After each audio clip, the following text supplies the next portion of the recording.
Number 4 is the Game Boy Advance series.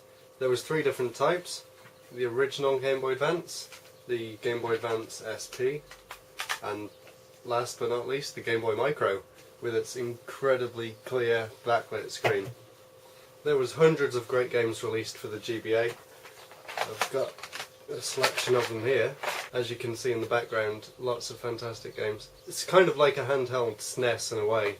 The GBA went on to sell millions, partly thanks to the very popular Pokemon games for the system, like Pokemon Emerald, Pokemon Ruby, Sapphire, Fire Red, Leaf Green, Mystery Dungeon.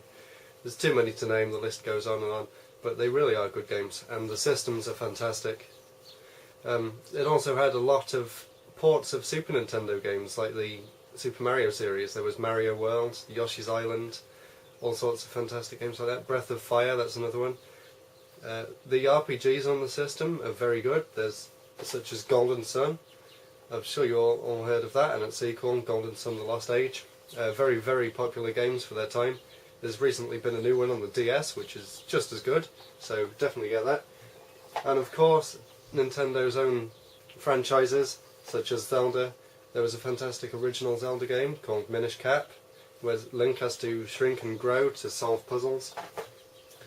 Sega was back with Nintendo, along with Treasure, and they came up with the Astro Boy and Gunstar Future Heroes, both games of which very fun gameplay, very fast, very action-packed. And then later on in the GBA's life, they started bundling games in packs, such as the Sonic Advance and Sonic Pinball pack, the Castlevania double pack, the Phantasy Star collection, which is Phantasy Star 1, 2 and 3. Very good value for money. All 3 of these are fantastic games. One of the best games on GBA. Another thing they did with the GBA, or Game Boy Advance, is the NES Classics range, where they remake original NES games to play on the Game Boy Advance, which is a very good idea for people who have been a fan of Nintendo for a long time, to go back and revisit some classics. All in all, it's a fantastic machine, some very, very memorable games, and definitely worthy of being in the top 5 game consoles of all time. I must have miscounted somewhere, so let's call this console 4.5. Or 5.5. No, 4.5. This is the Nintendo DS. Was going to be my number 3 console, but then I realised that my top 3 wouldn't be able to fit, so I must have miscounted somewhere. Anyway, the Nintendo DS, in my opinion, even better than the Game Boy Advance. A phenomenal console, a phenomenal success for Nintendo. I'm also including the 3DS with this because it is really just the next DS. It's not really a brand new system.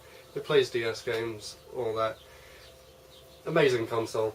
Some really classic games. I'm sure you've all seen my top 15 DS games, so I won't bother going through all of them. But just a quick look, there's Kirby games, there's Wario games, Mario, Pokemon, and more obscure things such as Rune Factory. It's got the Kingdom Hearts series on there, both of which are fantastic entries to the series, by the way. Definitely check them out. And the DS, even though the 3DS has been released, is still going strong with such new games like Ghost Trick. A new classic for the system, it really is good. And of course, one of the best trilogies ever, in my opinion, in fact possibly the best, the Castlevania trilogy for the DS. These unbelievable games, you just have to play them. Seriously. Anyway, not much more I can say about the DS that hasn't already been said. Fantastic console, and I'm sure you've all got one, so what more do I need to say?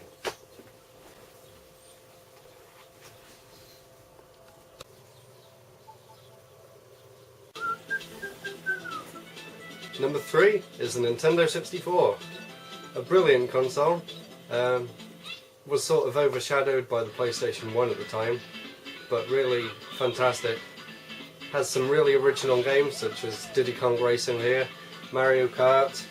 It was the first system to introduce Smash Brothers to the world, one of the most popular multiplayer games of all time, along with GoldenEye, which was also on the N64, Perfect Dark and more.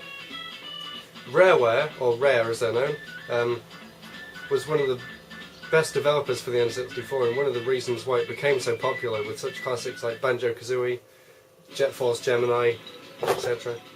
At first, the N64 got off to quite a slow start. Originally, it only had 2 games available for it here. They were Pilot Wings and Super Mario 64.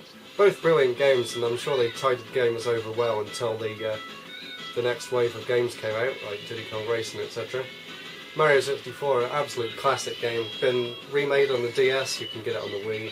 No reason not to play it nowadays, not whatsoever.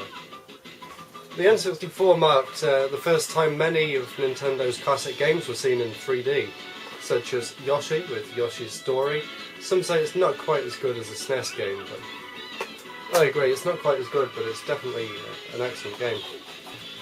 Nintendo also released some new games, such as 1080 Snowboarding, and of course Tetris followed the N64 with Tetrisphere, a Tetris game that's in 3D.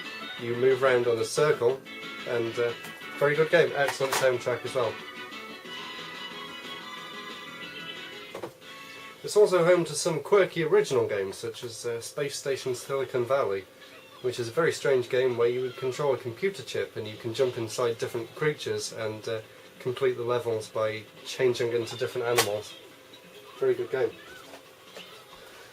Of course, some other classic games for the N64, Banjo-Kazooie, as I said, Ocarina of Time. I'm sure everyone's played this, or at least heard of it, and if you haven't, get a 3DS and play it on that. Or the Wii, or the GameCube, there's plenty of ways you can do it. Lilac Wars, also being remade on the 3DS soon. Brilliant Star Fox game. Of course, Pokemon was on it as well. Pokemon Snap, Pokemon Puzzle League, Pokemon Stadium. Majora's Mask. Some say this is the best Zelda game ever. I wouldn't say that. I don't really know what I'd say. Twilight Princess is my favourite, but this is up there with the best. And Wave Race, which isn't actually the first Wave Race game, believe it or not. The original was on the Game Boy, but people mistakenly assume this is the first one. And of course there's loads more classic games for the N64, but I don't want to stretch the time any more than it already is going, so that's why N64 is 3rd place on my list.